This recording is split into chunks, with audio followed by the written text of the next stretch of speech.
Welcome. I am going to take you through a little journey about Gorky's art, and I'm going to be tying that also to the Armenian genocide, and I'm just absolutely thrilled to be here. I thank my hosts as well.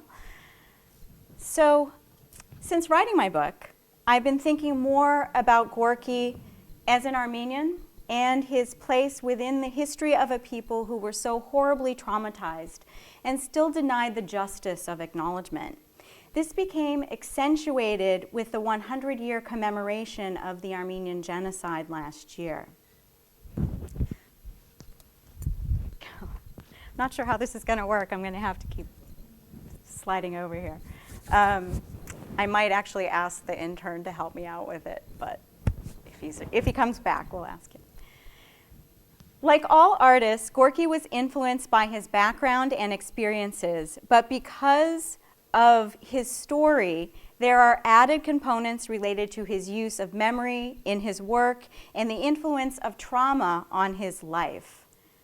So you can just move it wherever is comfortable for you. And I'm very sorry about that. I thought I had it figured out, but we're going to be switching quickly. So we're good. I'll tell you in just a minute. I'll just say next slide. So.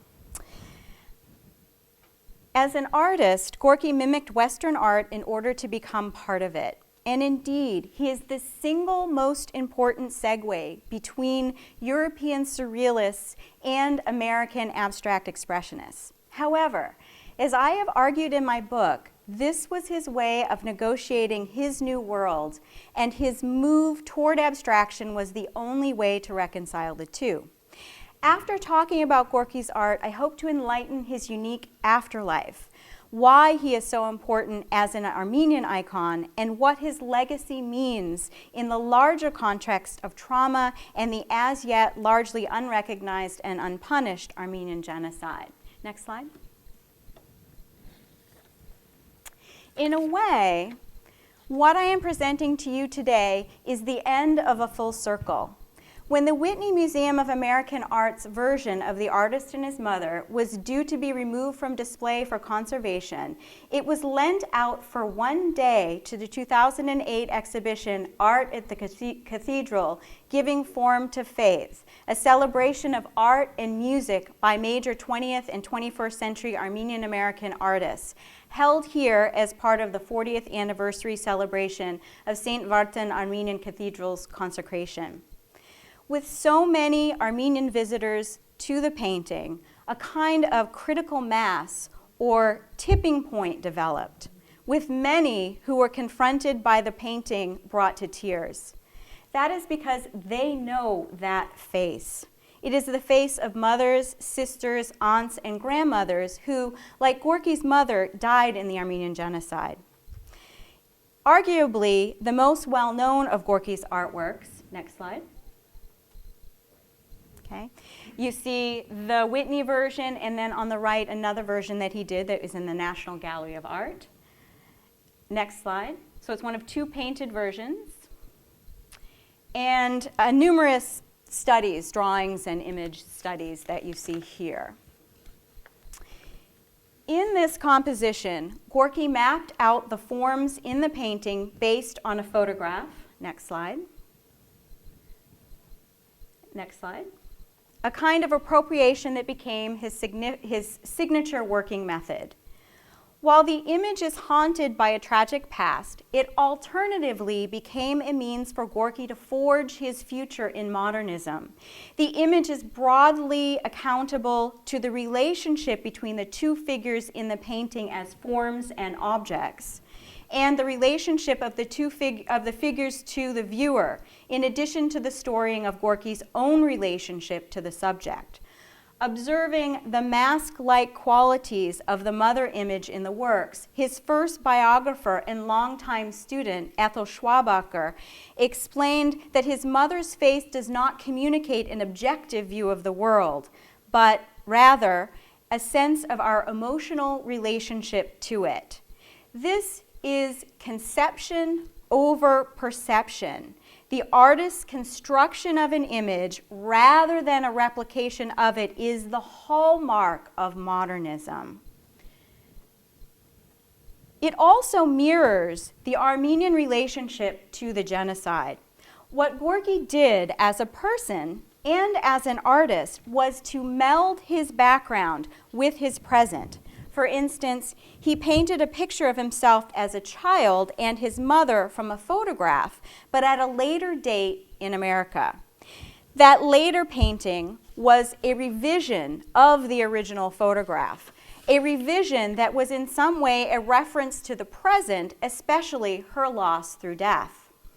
The work, like Gorky's own in-betweenness of being an immigrant in America during what was still a xenophobic time, the second quarter of the 20th century, simultaneously existed within Gorky's new and old worlds. And it also currently exists between his world and ours. While the work is commonly interpreted as melancholic, to an Armenian audience, its significance is heightened. Not only do we know the history of her fate, but also so many Armenians, especially those whose families settled in America around the time of the 1915 genocide, share it because we lost someone in the Armenian genocide ourselves. Indeed, viewers visibly wept because the painting resonated with their own experiences and their shared fate as Armenians. Therefore, the painting literally makes visible the story of the Armenian genocide. As Susan Sontag says in Regarding the Pain of Others, memory is achingly the only relations we have with the dead. But also, she reminds us that trauma can't be depicted. Next image. Because the painting is ultimately about composition, not replication, Gorky emphasized or de-accentuated certain elements and expanded others, drawing the viewer's attention away from specifics toward an apprehensive state of suspension. The painting supposes emotionality even if the biographical details are not known. And I've talked about I talk in my book and I've talked in the catalog a lot about the composition of this work. And essentially what Gorky has done is he has taken on the trappings of modernism by flattening out the picture plane. So you look, it looks very flat. The figures are very close to the front of the picture plane. And what that does with the figures is it turns them into shapes and forms. And the whole point to a modernist composition is to pull out the detail. You don't want too much detail because then that draws away from the composition. So, people always ask about the hands after Ararat by Adam Agoyan, but that's partly, while it's dramatized in the movie, it's partly because if there's too much detail in those hands, then your eye as a viewer gets caught on that particular detail and then you don't get to the rest of the image. And again, this is a very typical modernist convention, and I'll show you some examples just a bit later on. So the undefined qualities of the iconic mother image in the painting reflects our vision as well as Gorky's.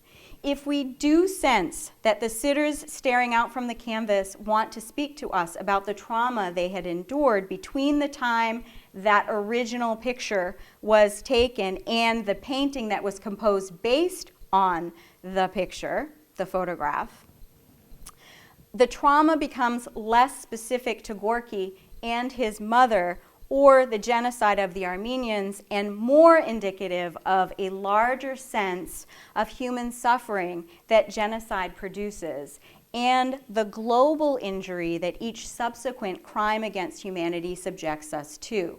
The painting becomes what I call a hinge that opens out from the enclosure of specific biographical analysis.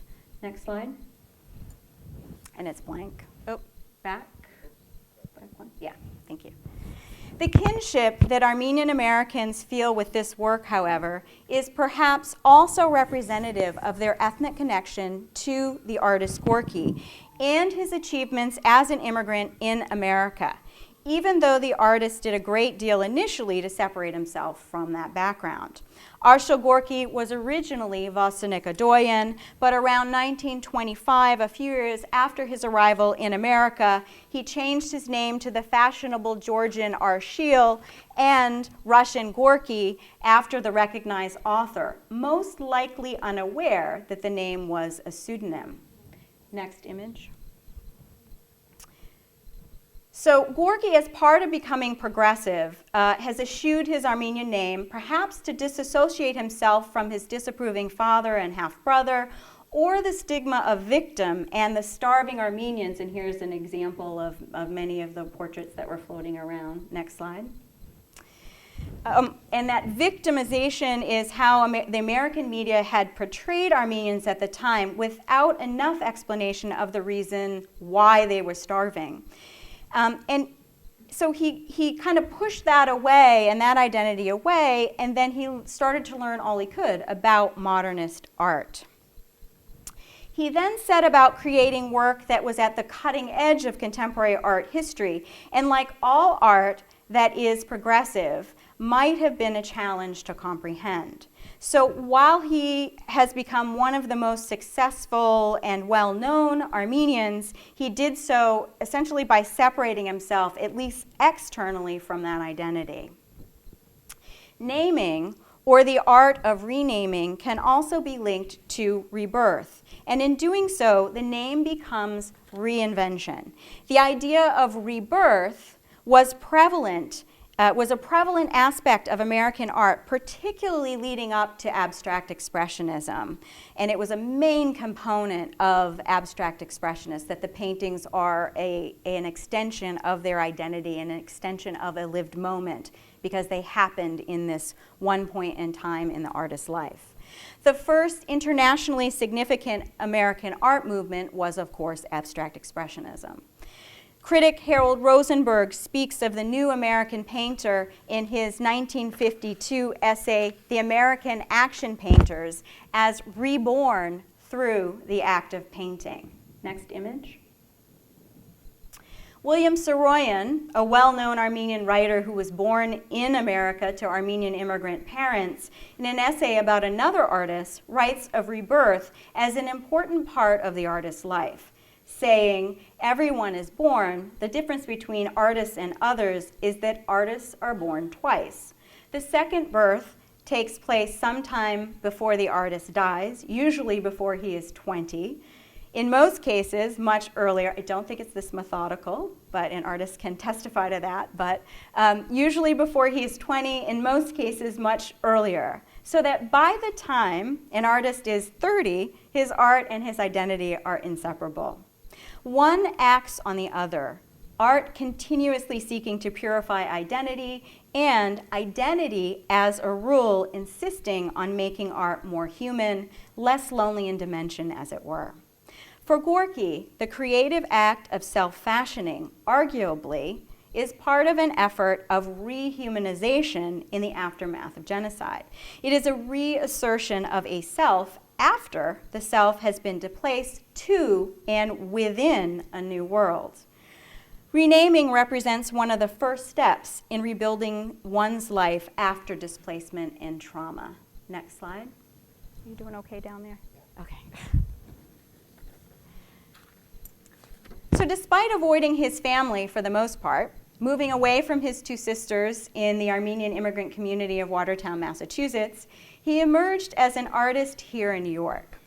At the same time, he maintained a nostalgic relationship with that past. Having moved away from Armenian communities, Gorky maintained a mental tie to his homeland, particularly in the presence of other Armenians.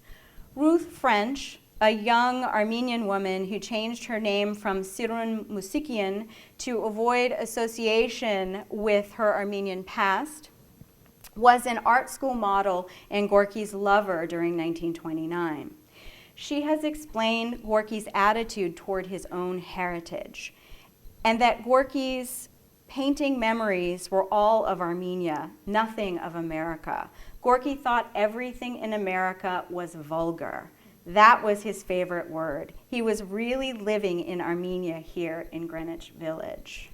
So that was my grandmother's favorite word too, ogre.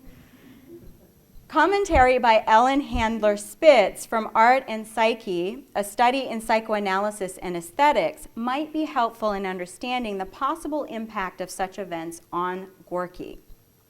Spitz enlists a 1966 paper by Martha Wolfenstein that describes the impact of a parent's death upon a child. Enlisting Freud's mourning and melancholia herself, Wolfenstein compares the mourning processes of adults and children. And we're pretty familiar with this now, but in 1966, this was a pretty groundbreaking theory. According to Spitz, she concluded that even through adolescence, it is impossible for a young person to mourn in the sense in which we understand that process to occur in an adult. Namely, the gradual acceptance of the finality of death on both a cognitive and emotional level.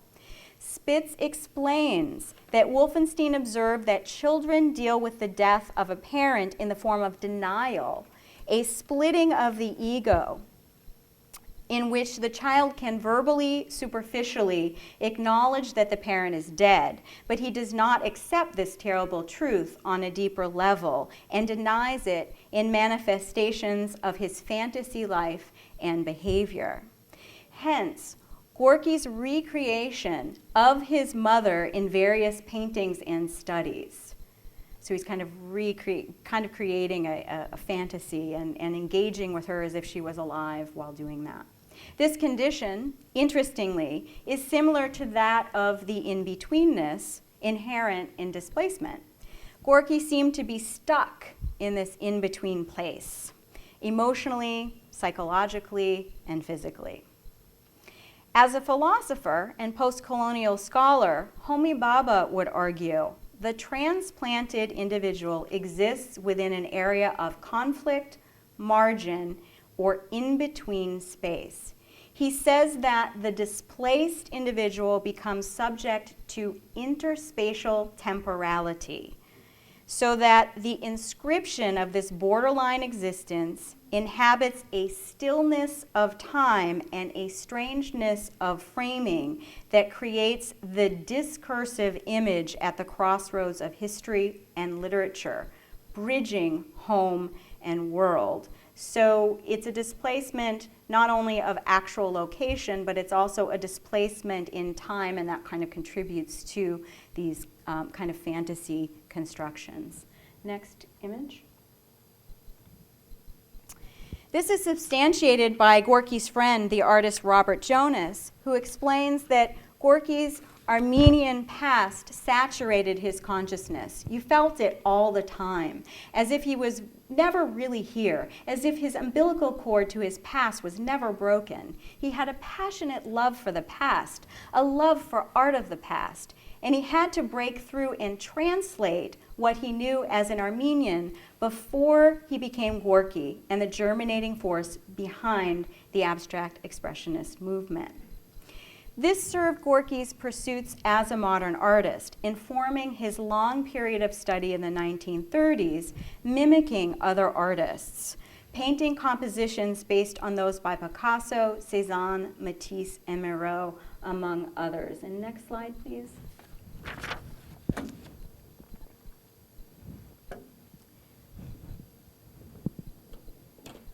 So the image that's used on the program or on the announcement is an image that Gorky did. It's essentially a self-portrait, but it's actually based on an image by Picasso. And Picasso kind of went through this primitivist period. As you see here, he's experimenting with following Cézanne. And even though you've got a mountain and a tree, what you see is Gorky constructing a painting according to facets. So you notice that there's really no sense of depth in the Gorky on the right-hand side.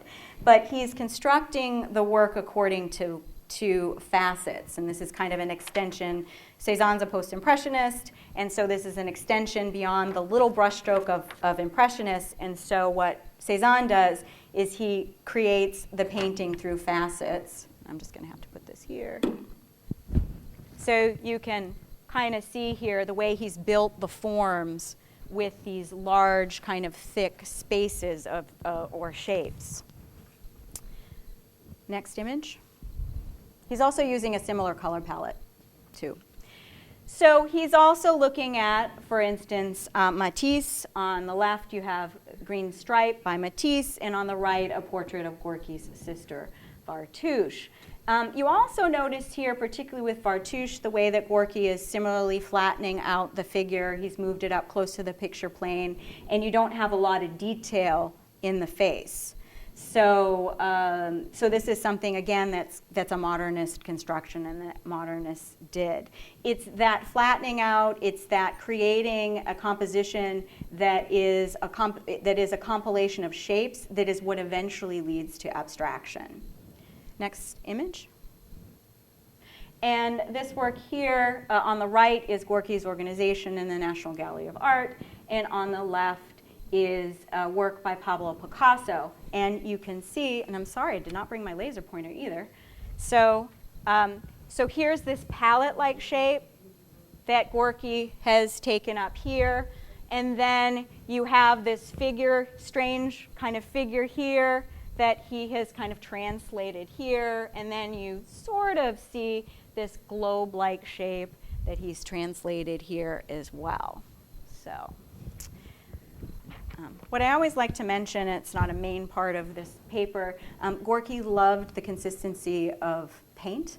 So the work on the right it's almost like buttercream frosting thickness.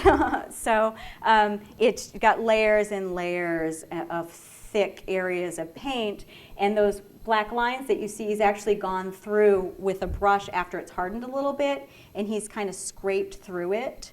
So they kind of feather on the edges, and there's actually an indentation in that space. So something I don't really deal with is his excitement about materials. So he would do things like leave paint on a palette and let it harden. So and when oil paint hardens, it hardens from the outside in, and it starts to blister, and it gets a thicker consistency. And he would poke through it and then use the pieces of the skin and that internal part of that blister, essentially, on his paintings. So it's one of the reasons why we call Gorky a real painter's painter, because he was really about the material and the technique. So, and by the way, with so many layers of paint on that particular work, it's massively heavy, and the story is basically that when people would come into Gorky's studio, he would feign that he needed help moving a painting, and he'd pick that one up. It's easy for him to pick up, essentially, but he would feign that it was really heavy and ask someone to help him, and of course they'd try to lift it, and it was really massively heavy. And then, being a big, strong guy, he would just pick it up and kind of move it on his own. He did that to Willem de Kooning. There's a story about that. So, next slide. So he essentially worked his way through the styles of modern artists until he'd essentially caught up. So he caught up to Surrealism, which was going on in the 1940s. As he moved on, Gorky's abstraction is conceived as a system of relationships between objects and space, in which parts are removed from their identity, made to function in a new manner, and then are reorganized. The multiple implications of each work activate it for both the artist and the viewer. Like Gorky the Exile, the identity of objects can be explained visibly in the murals he created for the Newark Airport, commissioned as part of the Works Project Administration federal work project of the 1930s. So it was a federal work project in order to help artists survive during the Depression. In these works, objects hover between their original purpose and their role in the composition, and as intercessors between the recognizable and the abstract, and this is something that really does work into his later abstract work. So in The Mechanics of Flying, he explains his technique.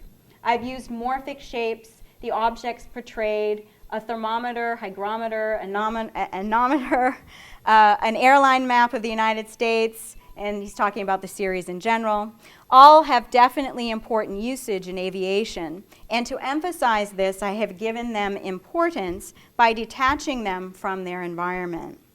Such detaching and recontextualization is clearly part of both Gorky's life and art, especially as he develops his abstraction in the 1940s, in which there are suggested objects in his compositions almost recognizable, but never fully coherent enough to actually name them. That is because, in many ways, the compositions hover between past and present. Next image, please.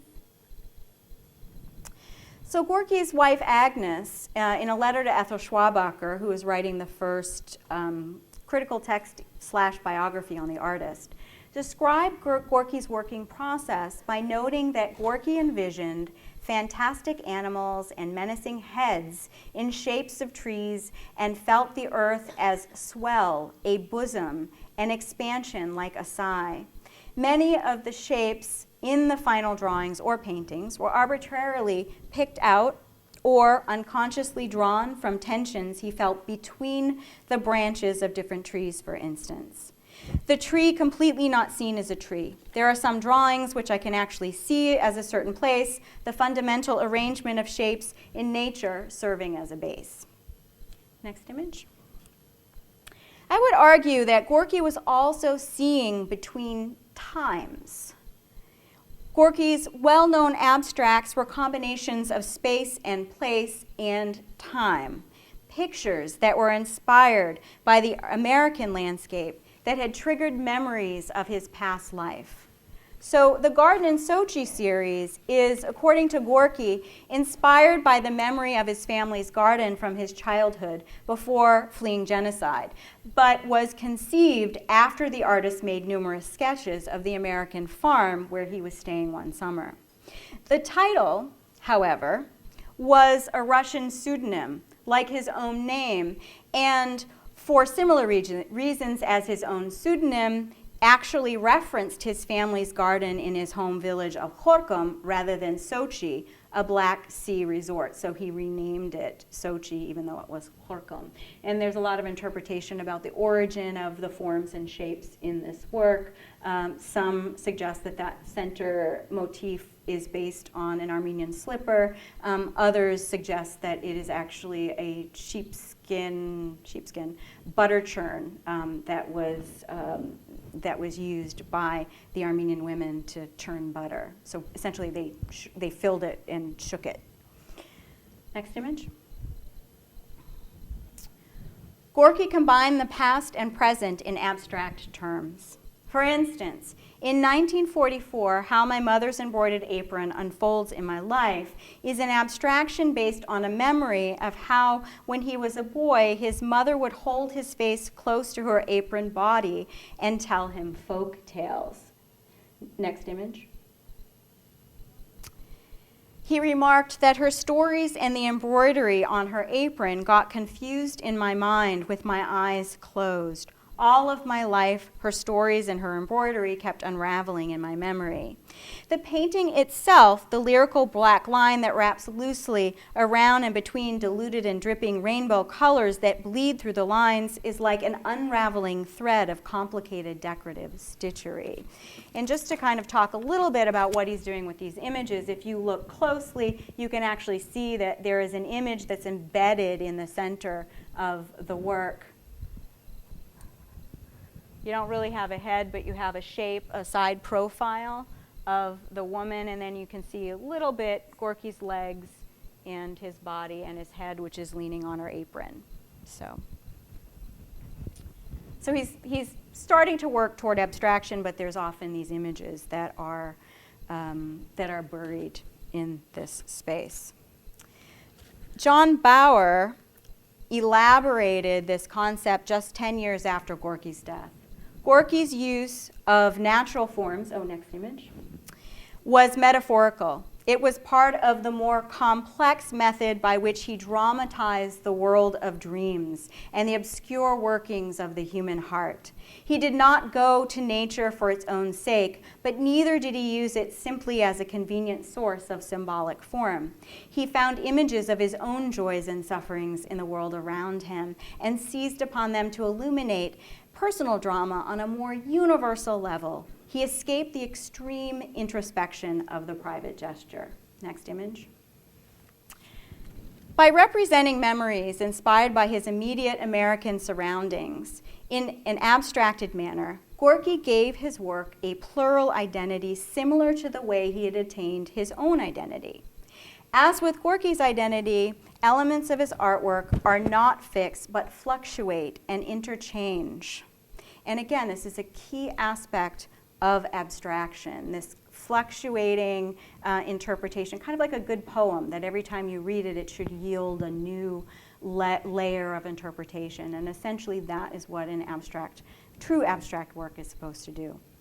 According to French philosopher Henry Bergson, successful actualization of memory is acted rather than represented. Gorky acts his memory through his art, which itself eludes representation. The no man's land of Gorky's art reflects a subtle silence of trauma and affects the viewer just as it did Gorky, because the viewer becomes like Gorky, caught in suspension between the recognizable and the abstract, the past and the present, the living and the dead. Genocide itself is not decipherable, but any genocide is human loss in universal terms. Next image. We know that Gorky painted many of his late career abstract compositions that reference the lyrical qualities of his past while living in Connecticut and Virginia. This series, The Plow and the Song, shown here as a version from 1946, was based on songs farmers used to sing in the old country while tilling the fields, and is commonly understood to be based on the unique form of the Armenian plow. Next image. Robert Hughes connects Gorky's process to surrealist metamorphosis.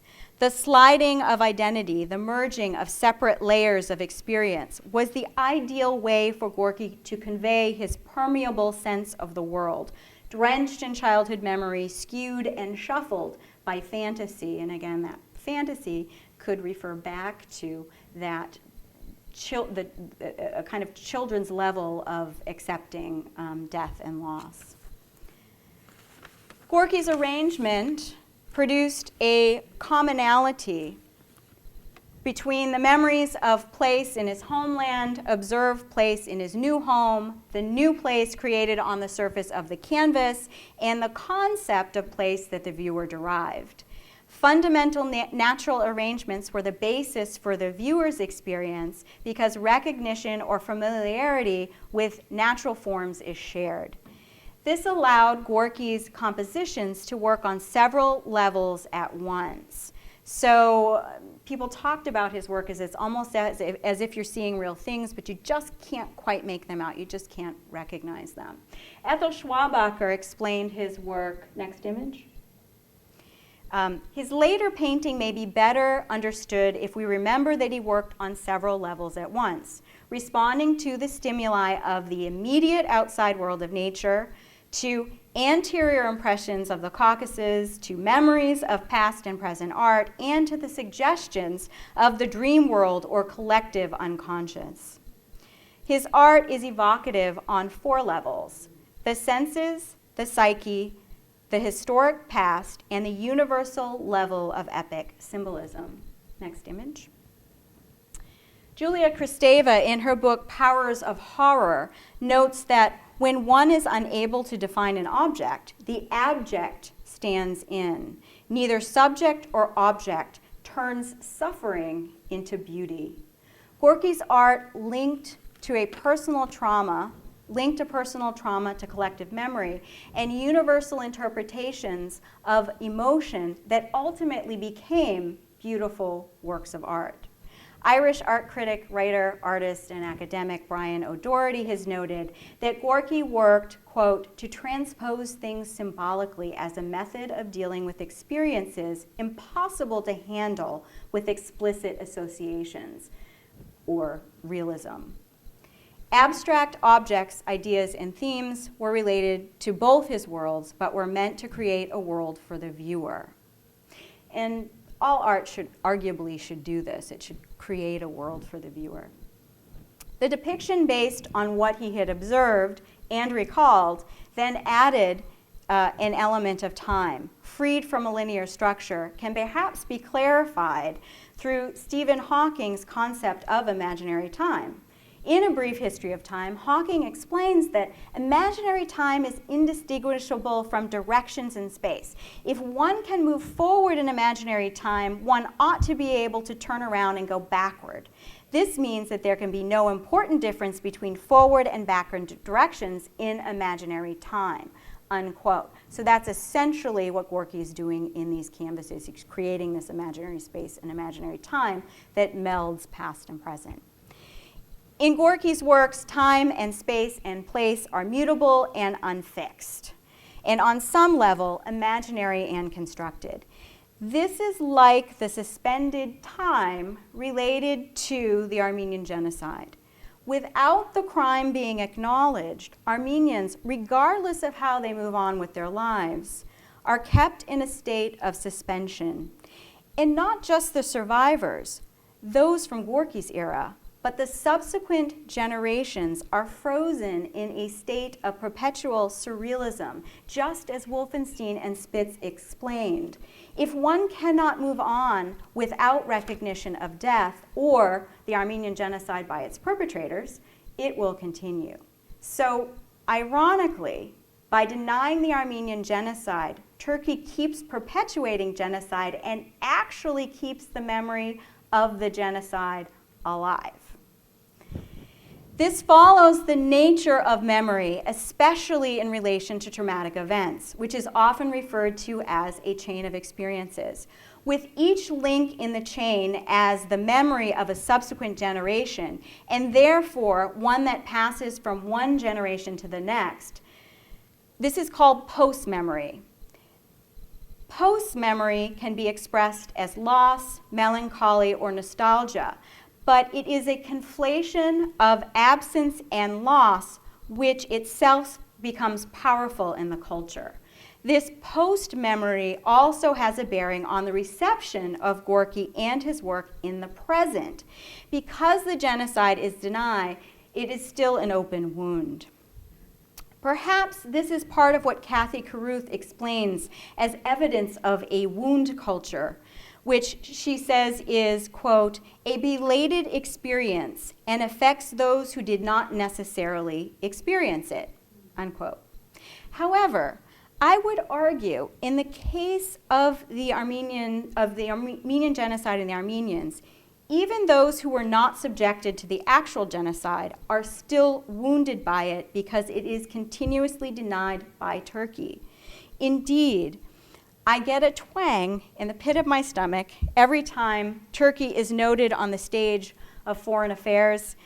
And among other more serious reasons, the genocide is still the reason why I can't make myself buy a towel on clearance in TJ Maxx if its label says made in Turkey. So while Gorky and his art were directly affected by the genocide, both continue to affect us. As trauma theory specialists have commonly established, the word trauma has been adapted from a medical term defining physical wounding.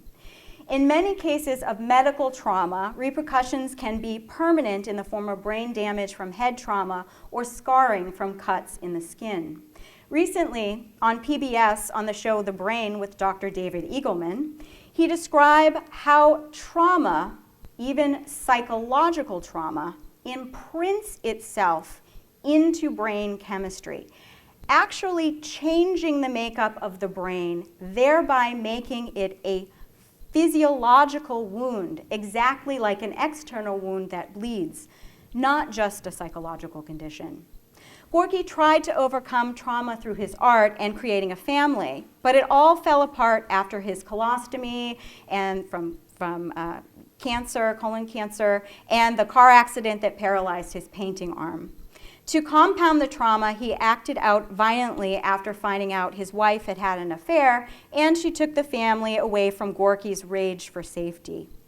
Gorky went to his good friend, sculptor Isamu Noguchi, with his children's rag dolls, saying, with tears streaming down his face, "This is all I have. This is all I have left," and then killed himself on July 21st, 1948.